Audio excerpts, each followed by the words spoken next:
1998 ഒരു അമേരിക്കൻ കോടീശ്വരൻ കരീബിയൻ കടലിൽ മനോഹരമായ ഒരു ദ്വീപ് വാങ്ങി. ഏകദേശം $8 ബില്യൺ വിലമതിക്കുന്ന 75 ഏക്കറിൽ പരന്നു കിടക്കുന്ന ആ ദ്വീപിന്റെ പേര് ലിറ്റിൽ സെന്റ് ജെയിംസ് എന്നായിരുന്നു. പുറമേ നിന്ന് നോക്കുന്ന ഏതൊരാൾക്കും അതൊരു സ്വർഗമായി തോന്നും. അതിമനോഹരമായ ബീച്ചുകൾ, പച്ചപ്പ് നിറഞ്ഞ പ്രകൃതി, നടുവിൽ കൊട്ടാര സമാനമായ ഒരു ബംഗ്ലാവ്, അതിഥികൾക്കായി ആഡംബര വില്ലകൾ, 2 വലിയ നീന്തൽക്കുളങ്ങൾ, ഒരു ഹെലിപാഡ് എന്നിവയെല്ലാം അവിടെ ഉണ്ടായിരുന്നു. എന്നാൽ ഈ സ്വർഗത്തിനുള്ളിൽ അതിഭയാനകമായ ഒരു രഹസ്യം മറഞ്ഞിരിപ്പുണ്ടായിരുന്നു. അതുകൊണ്ട് തന്നെ സമീപവാസികൾ ആ ദ്വീപിനെ പീഡോഫൈൽ ഐലൻഡ് അഥവാ കുട്ടികളെ പീഡിപ്പിക്കുന്നവരുടെ ദ്വീപ് എന്ന് വിളിച്ചു. 12നും 17നും ഇടയിൽ പ്രായമുള്ള പെൺകുട്ടികളെ ഇവിടെ എത്തിച്ച് ലൈംഗികമായി ചൂഷണം ചെയ്യുകയായിരുന്നു. ഒരിക്കൽ 15 വയസ്സുള്ള ഒരു പെൺകുട്ടി നീന്തി രക്ഷപ്പെടാൻ ശ്രമിച്ചെങ്കിലും അവളെ പിടികൂടി പാസ്പോർട്ട് പിടിച്ചുവെച്ചു.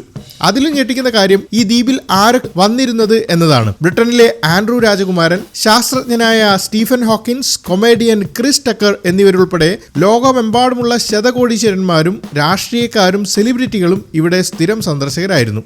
ഈ ദ്വീപിന്റെ ഉടമയുടെ പേരായിരുന്നു ജെഫ്രി എപ്സ്റ്റൈൻ. വർഷങ്ങളോളം എപ്സ്റ്റൈൻ ദ്വീപിലെ ക്രൂരതകൾ പുറം ലോകം അറിഞ്ഞിരുന്നില്ല. എന്നാൽ 2005 ഒരു ചെറിയ പോലീസ് പരാതി ഈ വലിയ അഴിമതിയുടെ ചുരുളഴിക്കാൻ കാരണമായി. 2005 മാർച്ചിൽ ഫ്ലോറിഡയിലെ പാം ബീച്ചിൽ 14 വയസ്സുള്ള ഒരു പെൺകുട്ടിയും അവളുടെ മാതാപിതാക്കളും ലോക്കൽ പോലീസ് സ്റ്റേഷനിൽ ഒരു പരാതി നൽകി. ഒരു തന്നെ കോടീശ്വരന്റെ വീട്ടിലേക്ക് കൊണ്ടുപോയെന്നും ഒരു മസാജ് ചെയ്യുന്നതിന് $200-300 വാഗ്ദാനം ചെയ്തെന്നും അവൾ പറഞ്ഞു. എന്നാൽ അവിടെ എത്തിയപ്പോൾ എപ്സ്റ്റൈൻ അവളെ ലൈംഗികമായി ഉപദ്രവിക്കുകയായിരുന്നു. ഈ പരാതിയുടെ അടിസ്ഥാനത്തിൽ പോലീസ് അന്വേഷണം ആരംഭിച്ചപ്പോൾ ഞെട്ടിക്കുന്ന വിവരങ്ങളാണ് പുറത്തു വന്നത്. ഇതൊരു സംഘടിത പിരമിഡ് സ്കീം പോലെയായിരുന്നു വർക്ക് ചെയ്തത്. ഓരോ പെൺകുട്ടിക്കും പുതിയ പെൺകുട്ടികളെ കൊണ്ടുവരുന്നതിന് അധിക പണം ലഭിച്ചിരുന്നു. അങ്ങനെ ഒരാളിൽ നിന്ന് മറ്റൊരാളിലേക്ക് ഈ ശൃംഖല വളർന്നു. ഇരകളിൽ ഭൂരിഭാഗവും 13നും 16നും ഇടയിൽ പ്രായമുള്ളവരും ദരിദ്ര കുടുംബങ്ങളിൽ നിന്നുള്ളവരുമായിരുന്നു. പലരും അനാഥരായതിനാൽ അവർക്ക് വേണ്ടി സംസാരിക്കാൻ ആരും ഉണ്ടായിരുന്നില്ല. 36 പ്രായപൂർത്തിയാകാത്ത ഇരകളും ഡസൻ കണക്കിന് സാക്ഷികളും FBI-യുടെ അന്വേഷണ റിപ്പോർട്ടിൽ ഉണ്ടായിരുന്നിട്ടും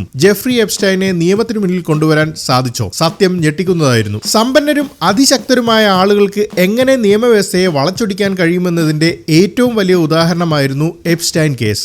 ശക്തമായ തെളിവുകൾ ഉണ്ടായിട്ടും മയാമിയിലെ ഫെഡറൽ അറ്റോർണി അലക്സാണ്ടർ അക്കോസ്റ്റ എപ്സ്റ്റൈന്റെ അഭിഭാഷകരുമായി ഒരു രഹസ്യ കരാർ ഉണ്ടാക്കി. ഈ കരാർ പ്രകാരം എപ്സ്റ്റൈൻ വേശ്യാവൃത്തിയുമായി ബന്ധപ്പെട്ട 2 ചെറിയ കുറ്റങ്ങൾ മാത്രം സമ്മതിച്ചാൽ മതിയായിരുന്നു. പകരമായി അദ്ദേഹത്തിനും കൂട്ടാളികൾക്കും മറ്റെല്ലാ ക്രിമിനൽ കുറ്റങ്ങളിൽ നിന്നും പൂർണ്ണമായ നിയമപരിരക്ഷ നൽകി. അമേരിക്കൻ നിയമപ്രകാരം ഇരകളെ അറിയിക്കേണ്ടിയിരുന്ന ഈ കരാർ അവരിൽ നിന്ന് പോലും മറച്ചുവെക്കപ്പെട്ടു. ഒടുവിൽ 2008 ജൂൺ 30 എപ്സ്റ്റൈന് വെറും 18 മാസത്തെ തടവ് ശിക്ഷ ലഭിച്ചു. ഈ തടവ് പോലും ഒന്നാം തരം ആഡംബരമായിരുന്നു. അദ്ദേഹത്തെ ജയിലിന്റെ ഒരു സ്വകാര്യ വിഭാഗത്തിലാണ് താമസിപ്പിച്ചത്. ആഴ്ചയിൽ 6 ദിവസം 12 മണിക്കൂർ വരെ തന്റെ ആഡംബര ഓഫീസിൽ പോകാൻ അനുവാദമുണ്ടായിരുന്നു. ശിക്ഷാ കാലാവധി തീരുന്നതിന് 5 മാസം മുൻപ് അദ്ദേഹത്തെ മോചിപ്പിക്കുകയും ചെയ്തു. ഈ രഹസ്യ ഇടപാടിന് പിന്നിൽ പ്രവർത്തിച്ച അലക്സാണ്ടർ അക്കോസ്റ്റ പിന്നീട് എപ്സ്റ്റൈന്റെ പഴയ സുഹൃത്തായ ഡൊണാൾഡ് ട്രംപിന്റെ മന്ത്രിസഭയിൽ തൊഴിൽ സെക്രട്ടറിയായി മാറി. എന്നാൽ ഈ കഥ ഇവിടെ അവസാനിച്ചില്ല. കാരണം ഒരു പത്രപ്രവർത്തക ഈ അനീതിക്കെതിരെ പോരാടാൻ തീരുമാനിച്ചിരുന്നു. ഭരണകൂട സംവിധാനങ്ങൾ പരാജയപ്പെടുമ്പോൾ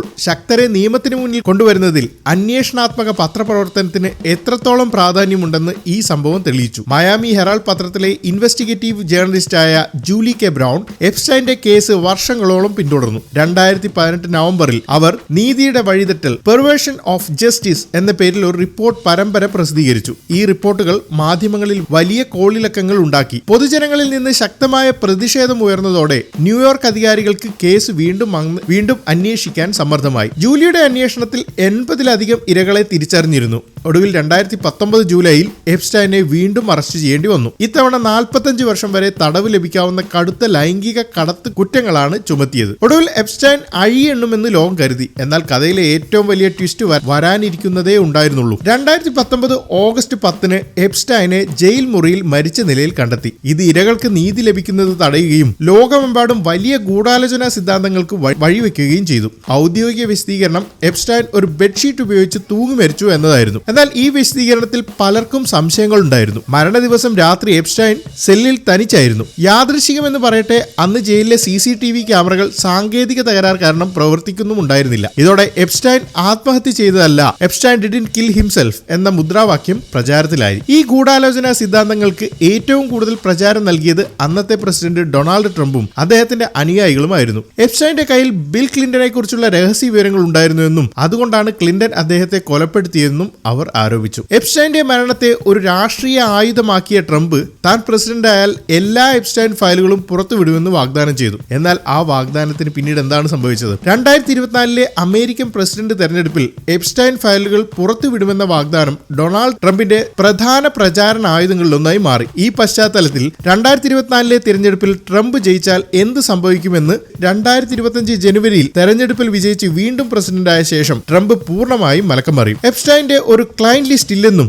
അത് ഡെമോക്രാറ്റിക് പാർട്ടിയുടെ വിരസമായ ഒരു തട്ടിപ്പാണെന്നും അദ്ദേഹം പറയും. ഈ മലക്കം മറച്ചിലിൽ ട്രംപ് സ്വന്തം അനുയായികളിൽ പോലും സംശയമുണ്ടാക്കും. അതോടെ ആളുകൾ ട്രംപും എപ്സ്റ്റൈൻ തമ്മിലുള്ള പഴയ സൗഹൃദത്തിന്റെ തെളിവുകൾ തേടി തുടങ്ങും. ഞെട്ടിക്കുന്ന ചില വസ്തുതകൾ അപ്പോൾ പുറത്തുവരും. ന്യൂയോർക്ക് ടൈംസ് റിപ്പോർട്ട് പ്രകാരം ഏകദേശം 20 വർഷത്തോളം ഇരുവരും അടുത്ത സുഹൃത്തുക്കളായിരുന്നു. ട്രംപിന്റെ പാർട്ടികളിലും ഹോട്ടലുകളിലും കാസിനോകളിലും എപ്സ്റ്റൈൻ സ്ഥിരം സാന്നിധ്യമായിരുന്നു. എപ്സ്റ്റൈന്റെ സ്വകാര്യ വിമാനത്തിൽ ട്രംപ് യാത്ര ചെയ്തിട്ടുണ്ട്. എപ്സ്റ്റൈന് ചെറുപ്പക്കാരായ സ്ത്രീകളെ ഇഷ്ടമാണെന്ന് തനിക്ക് അറിയാമായിരുന്നു എന്ന് 2002 ട്രംപ് തന്നെ ഒരു അഭിമുഖത്തിൽ സമ്മതിച്ചിട്ടുണ്ട്. ട്രംപിന്റെ ഈ മലക്കമറിച്ചിൽ ജനങ്ങളിൽ സംശയം ജനിപ്പിച്ചു. ഒടുവിൽ US കോൺഗ്രസിന് ഈ വിഷയത്തിൽ ഇടപെടേണ്ടി വന്നു. അങ്ങനെ പുറത്തു വന്ന ഫയലുകളിൽ എന്തായിരുന്നു ഉണ്ടായിരുന്നത്? ഈ സാങ്കല്പിക സാഹചര്യത്തിൽ പൊതുജനങ്ങളുടെ സമ്മർദ്ദം ശക്തമായപ്പോൾ US കോൺഗ്രസിന്റെ റിപ്പബ്ലിക്കൻ ഡെമോക്രാറ്റിക് പാർട്ടികൾ ഒരുമിച്ച് ഒരു ബിൽ പാസാക്കി. ഇത് എപ്സ്റ്റൈൻ ഫയലുകൾ പുറത്തുവിടാൻ ട്രംപ് ഭരണകൂടത്തെ നിർബന്ധിതരാക്കി. എന്നാൽ പുറത്തു വന്ന രേഖകൾ ഭൂരിഭാഗവും കറുത്ത മഷി ഉപയോഗിച്ച് മറച്ച നിലയിലായിരുന്നു. പല പേരുകളും വിവരങ്ങളും അതിൽ നിന്ന് മായ്ച്ചു കളഞ്ഞിരുന്നു. എന്നിട്ടും പുറത്തു വന്ന വിവരങ്ങൾ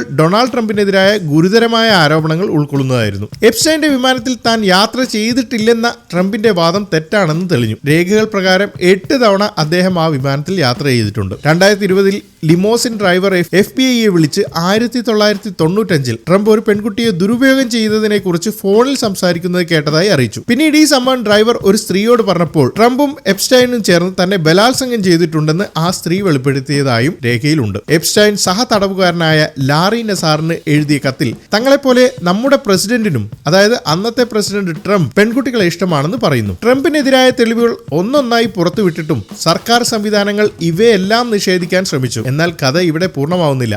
കാരണം യഥാർത്ഥ രഹസ്യങ്ങൾ ഇനിയും പുറത്തു വരാനിരിക്കുന്നതേയുള്ളൂ. ഇപ്പോഴും 10 ലക്ഷത്തിലധികം രേഖകൾ പുറത്തുവിടാതെ സർക്കാർ സൂക്ഷിച്ചിരിക്കുകയാണ്. പുറത്തുവിട്ടവയിൽ തന്നെ പ്രധാനപ്പെട്ട ഭാഗങ്ങളെല്ലാം കറുത്ത മഷി ഉപയോഗിച്ച് മായ്ച്ചു കളഞ്ഞിരിക്കുന്നു. ഇത് ലോകമെമ്പാടും നിരവധി ചോദ്യങ്ങൾ ഉയർത്തുന്നു. ആരാണ് ഈ വിവരങ്ങൾ മറച്ചുവെക്കാൻ ശ്രമിക്കുന്നത്? ആരെയൊക്കെ പേരുകളാണ് ഈ ഫയലിൽ ഒളിപ്പിച്ചിരിക്കുന്നത്? എപ്സ്റ്റൈന്റെ ക്രൂരതകൾക്കിരയായ പെൺകുട്ടികൾക്ക് എന്നെങ്കിലും പൂർണ്ണമായ നീതി ലഭിക്കുമോ? ഈ ഫയലുകളിൽ ഇനി എന്തൊക്കെയാണ് മറഞ്ഞിരിക്കുന്നത്? എത്ര രാഷ്ട്രത്തലവന്മാർ, പ്രധാനമന്ത്രിമാർ, കോടീശ്വരന്മാർ, രാജകുമാരന്മാർ എന്നിവരുടെ പേരാണ് എപ്സ്റ്റൈന്റെ കറുത്ത പുസ്തകത്തിലുള്ളത്? കാലം മാത്രമേ ഈ ചോദ്യങ്ങൾക്ക് ഉത്തരം നൽകൂ. അധികാരവും പണവും ഉപയോഗിച്ച് സത്യം എത്ര കാലം മറച്ചുവെക്കാൻ സാധിക്കാൻ കഴിയുമെന്നതിന്റെ ഏറ്റവും വലിയ വിചാരണയാണ് എപ്സ്റ്റൈൻ ഫയലുകൾ. ഈ കഥ ഇവിടെ തുടരുകയാണ്. സത്യം പുറത്തു വരുന്നതുവരെ ലോകം കാത്തിരിക്കും.